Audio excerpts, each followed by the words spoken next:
जय भोजपुरी रउआ लोग से एगो निहोरा बाकी लाल रंग के सब्सक्राइब बटन के दबा के भोजपुरी फैंस क्लब से जुड़ जाए जा और ये घंटी वाला बटन के दबा के भोजपुरी के सब जानकारी बिल्कुल फ्री में मोबाइल पे पाई जा।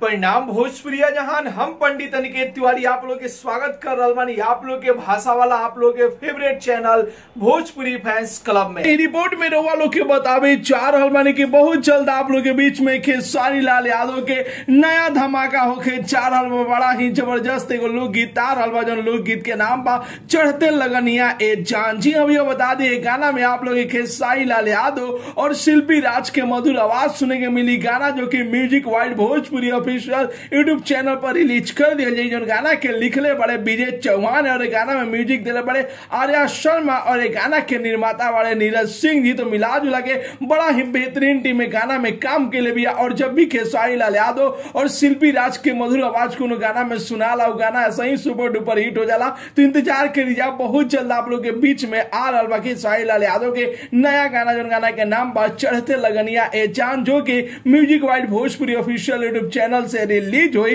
जो गाना के विजय चौहान लिखले बड़े और विजय चौहान के तो भैया गाना आजकल मार्केट में बवाल मचा होता। हर एक गाना जो कि सुपर हिट साबित होता यानी कि गाना भी जो कि मार्केट में धमाल मचावे वाला बात। तो इंतजार करी जा भैया गाना के पोस्टर आप लोग देख रहे बन जा। तो आप लोग के पोस्टर कैसा लागल और के गाना के इंतजार कर रहा बा अपन राय जरूर ही कमेंट बॉक्स में बताई जा। और साथ ही साथ वीडियो के ज्यादा से ज्यादा लाइक करी जा, ज्यादा से ज्यादा शेयर करी जा।